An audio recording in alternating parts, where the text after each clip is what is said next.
राधे राधे। ओम नमः शिवाय। कैसे हैं आप लोग? ईश्वर कृपा से आप सब अच्छे होंगे। ईश्वर सब पे कृपा बनाए रखे, सबका कल्याण करे। आज हम बताने आ रहे हैं श्री शिव महापुराण के विद्वेषण संहिता का 14वां अध्याय। अग्नि यज्ञ, देव यज्ञ और ब्रह्म यज्ञ आदि का वर्णन।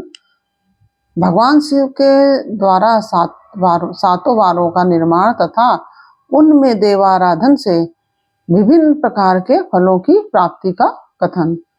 और उसके पहले हम कहना चाहेंगे, यदि आपने हमारे चैनल को सब्सक्राइब नहीं किया तो प्लीज हमारे चैनल को सब्सक्राइब कर लीजिए और बेल आइकन बटन अवश्य दबा दीजिए, जिससे कि हमारे आने वाले सारे वीडियोस आपको प्राप्त हो सकें। यदि आपको कथा अच्छी लग रही है, समझ में आ रही है, तो वीडियो को शेयर अवश्य कीजिए और लाइक बटन भी अवश्य दबाइए और कमेंट में ओम नमः शिवाय अवश्य लिखिए। चलिए अब चलते हैं कथा की तरफ। ओम नमः शिवाय, ओम नमः शिवाय, हर हर भोले नमः शिवाय। गंगाधराय शिव गंगाधराय, हर हर भोले नमः शिवाय। गंगाधराय शिव गंगाधराय, हर हर भोले नमः शिवाय। ओम नमः शिवाय, ओम नमः शिवाय, नमः शिवाय, ओम नमः शिवाय, नमः शिवाय, ओम नमः शिवाय, हर हर भोले नमः शिवाय। ओम नमः शिवाय। ने कहा, प्रभु, अग्नि यज्ञ, देव यज्ञ, ब्रह्म यज्ञ, गुरु पूजा और ब्रह्म तृप्ति का हमारे समक्ष क्रमशः वर्णन कीजिए। सूत जी बोले, महर्षियों, गृहस्थ पुरुष अग्नि में सायंकाल और प्रातः काल जो चावल आदि द्रव्य की आहुति देता है, जो गृहस्थ पुरुष होता है वह अग्नि में सायंकाल और प्रातः काल जो चावल आदि द्रव्य की आहुति देता है उसी को अग्नि यज्ञ कहते हैं। जो ब्रह्मचर्य आश्रम में स्थित हैं उन ब्रह्मचारियों के लिए संविदा का आधान ही अग्नि यज्ञ है। वे संविदा का ही अग्नि में हवन करें। ब्राह्मणों ब्रह्मचर्य आश्रम में निवास करने वाले द्विजों का जब तक विवाह न हो जाए और वे उपासना अग्नि की प्रतिष्ठा न कर लें, जब तक वह विवाह न हो जाए और उपासना अग्नि की प्रतिष्ठा न कर लें, तब तक उनके लिए अग्नि में संविदा की आहुति व्रत आदि का पालन तथा विशेष यजन आदि का ही कर्तव्य है। यही उनके लिए अग्नि यज्ञ है। द्विजों, जिन्होंने बाह्य अग्नि को विसर्जित करके अपने आत्मा में ही अग्नि का आरोप कर लिया है, वैसे वानप्रस्थियों और सन्यासियों के लिए यही हवन या अग्नि यज्ञ है कि वे विहित समय पर हितकर परिमित और पवित्र अन्न का भोजन कर लें। ब्राह्मणों, सायंकाल अग्नि के लिए दी हुई आहुति सायंकाल अग्नि के लिए दी हुई आहुति संपत्ति प्रदान करने वाली होती है, ऐसा जानना चाहिए। और प्रातःकाल सूर्यदेव को दी हुई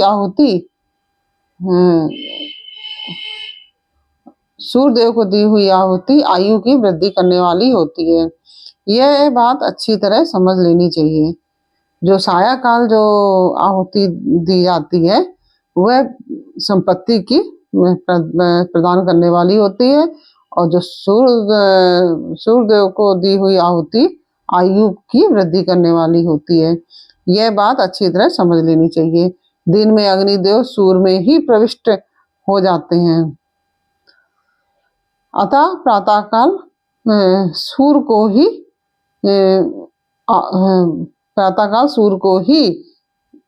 दी हुई आहुति भी अग्नि यज्ञ के ही अंतर्गत है। जो दिन में अग्निदेव सूर्य में ही प्रविष्ट हो जाते हैं, इसलिए अतः प्रातःकाल सूर्य को ही दी हुई आहुति भी अग्नि यज्ञ के ही अंतर्गत है। इस प्रकार यह अग्नि यज्ञ का वर्णन किया गया है। इंद्र आदि समस्त देवताओं के उद्देश्य से अग्नि में जो आहुति दी जाती है उसे देव यज्ञ समझना चाहिए। स्थाली पाक आदि यज्ञों को देवयज्ञ ही मानना चाहिए। लौकिक अग्नि में प्रतिष्ठित जो चूड़ाकरण आदि संस्कार निमित्तक हवन कर्म है, उन्हें भी देवयज्ञ के ही अंतर्गत जानना चाहिए। अब ब्रह्मयज्ञ का वर्णन सुनो। द्विज को चाहिए कि वह देवताओं की तृप्ति के लिए निरंतर ब्रह्मयज्ञ करे। वेदों का जो नित्य अध्ययन या स्वाध्याय होता है, उसी को ब्रह्मयज्ञ कहा गया है। प्रातः नित्य कर्म के अनंतर सायंकाल तक ब्रह्मयज्ञ किया जा सकता है। इसके बाद रात में इसका विधान नहीं है। अग्नि में बिना देवयज्ञ कैसे संपन्न होता है? अग्नि के बिना देवयज्ञ कैसे संपन्न होता है, इसे तुम लोग श्रद्धा से और आदर पूर्वक सुनो।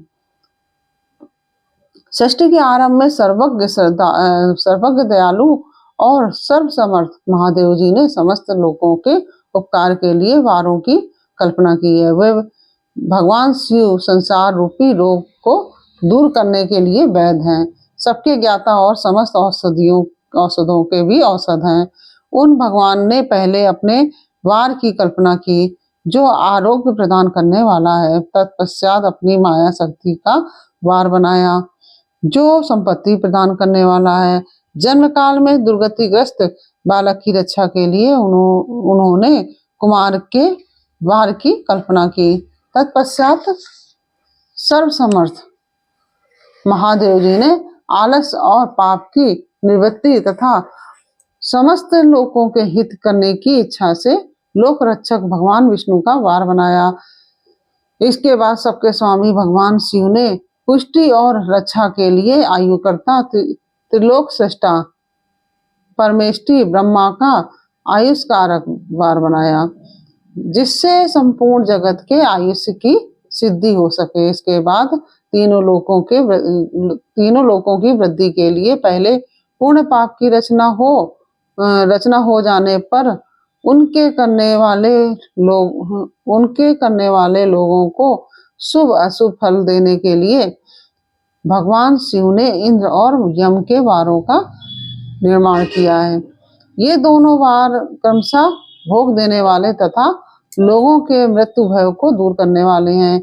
इसके बाद सूर्य आदि सातों ग्रहों को, जो अपने ही स्वरूप भूत तथा प्राणियों के लिए सुख दुख का सूचक है, भगवान शिव ने उपर्युक्त 7 वारों के स्वामी निश्चित किए। वे सबके सब ग्रह नक्षत्रों के ज्योतिर्मय मंडल में प्रतिष्ठित हैं। शिव के वार या दिन के स्वामी सूर्य हैं। शक्ति संबंधी वार के स्वामी सोम हैं। कुमार संबंधी दिन के अधिपति मंगल हैं। विष्णु वार के स्वामी बुध हैं। ब्रह्मा जी के वार के अधिपति बृहस्पति हैं। इंद्र वार के स्वामी शुक्र हैं और यम वार के स्वामी शनिश्चर हैं। अपने अपने वार में की हुई उन देवताओं की पूजा उनके अपने अपने फल को देने वाली होती है। सूर्य आरोग्य के और चंद्रमा संपत्ति के दाता हैं। सूर्य आरोग्य के दाता है और चंद्रमा संपत्ति के दाता है। मंगल व्याधियों का निवारण करते हैं। बुध पुष्टि देते हैं। बृहस्पति आयु की वृद्धि करते हैं। शुक्र भोग देते हैं और शनिश्चर मृत्यु का निवारण करते हैं। ये 7 वारों के क्रमशः फल बताए गए हैं, जो उन देवताओं की प्रीति से प्राप्त होते हैं। अन्य देवताओं की भी पूजन का फल देने वाले भगवान शिव ही हैं। देवताओं की प्रसन्नता के लिए पूजा की 5 प्रकार की पद्धति बनाई गई है। उन देवताओं के मंत्रों का जप यह पहला प्रकार है। उनके लिए होम करना दूसरा, दान करना तीसरा और तप करना चौथा प्रकार है। किसी वेदी पर प्रतिमा में, अग्नि में अथवा ब्राह्मण के शरीर में आराध्य देवता की भावना करके 16 उपचारों से उनकी पूजा या आराधना करना 5वां प्रकार है। इनमें पूजा के उत्तरोत्तर आधार श्रेष्ठ हैं। पूर्व के अभाव में उत्तरोत्तर आधार का अवलंबन करना चाहिए। दोनों नेत्रों तथा मस्तक के रोग में और कुष्ठ रोग की शांति के लिए भगवान सूर्य की पूजा पूजा करके ब्राह्मणों को भोजन कराएं। यह आप लोग बहुत ध्यान से सुनिए, बहुत ही जरूरी ये जानकारियां हैं। और तदंतर एक दिन, एक मास, एक वर्ष अथवा 3 वर्ष तक लगातार ऐसा साधन करना चाहिए। इससे यदि प्रबल प्रारब्ध का निर्माण हो जाए तो रोग एवं जरा आदि रोगों का नाश हो जाता है। इष्ट देव के नाम मंत्रों का जप आदि साधन वार आदि के अनुसार फल देते हैं। रविवार को सूर्यदेव के लिए, अन्य देवताओं के लिए तथा ब्राह्मणों के लिए विशिष्ट वस्तु अर्पित करें। यह साधन विशिष्ट फल देने वाला है, यह साधन विशिष्ट फल देने वाला होता है तथा इसके द्वारा विशेष रूप से पापों की शांति होती है। सोमवार को विद्वान पुरुष संपत्ति की प्राप्ति के लिए लक्ष्मी आदि की पूजा करें और सपत्नीक ब्राह्मणों को घृत पक्व अन्न का भोजन कराएं, यानी कि घी से बने हुए अन्न का भोजन कराएं। मंगलवार को रोगों की शांति के लिए काली आदि की पूजा करें तथा उड़द, मूंग और अरहर की दाल आदि से युक्त अन्न ब्राह्मणों को भोजन कराएं। बुधवार को विद्वान पुरुष दधि युक्त अन्न से भगवान विष्णु का पूजन करें। ऐसा करने से सदा पुत्र, मित्र और कलत्र आदि की पुष्टि होती है। जो दीर्घायु होने की इच्छा रखता है वह गुरुवार को देवताओं की पुष्टि के लिए वस्त्र, यज्ञोपवीत तथा घृत मिश्रित खीर से यजन पूजन करे। भोगों की प्राप्ति के लिए शुक्रवार को एकाग्रचित होकर देवताओं का पूजन करे और ब्राह्मणों की तृप्ति के लिए षड्रस युक्त अन्न दे। इसी प्रकार स्त्रियों की प्रसन्नता के लिए सुंदर वस्त्र आदि का विधान करे। शनैश्चर अपमृत्यु का निवारण करने वाला है। उस दिन बुद्धिमान पुरुष रुद्र आदि की पूजा करे। तिल के होम से, दान से देवताओं को संतुष्ट करके ब्राह्मणों को तिल मिश्रित अन्न भोजन कराए। जो इस तरह देवताओं की पूजा करेगा वह आरोग्य आदि फल का भागी होगा। देवताओं के नित्य पूजन, विशेष पूजन, स्नान, दान, जप, होम और ब्राह्मण तर्पण आदि में एवं रवि आदि वारों में विशेष तिथि और नक्षत्रों का योग प्राप्त होने पर विभिन्न देवताओं के पूजन में सर्वज्ञ जगदीश्वर भगवान शिव ही उन देवताओं के रूप में पूजित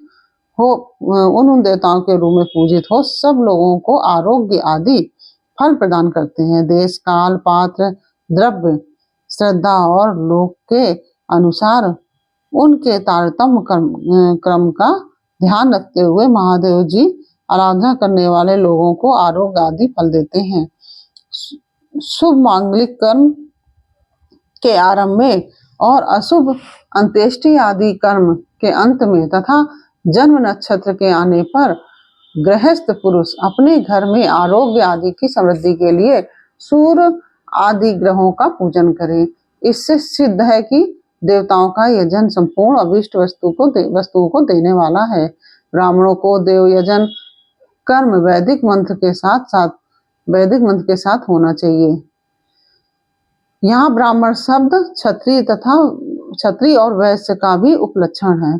शूद्र आदि दूसरों का देवयज्ञ तांत्रिक विधि से होना चाहिए। शुभ फल की इच्छा रखने वाले मनुष्यों को सातों ही दिन अपनी शक्ति के अनुसार सदा देव पूजन करना चाहिए। निर्धन मनुष्य तपस्या, व्रत आदि के कष्ट सहन द्वारा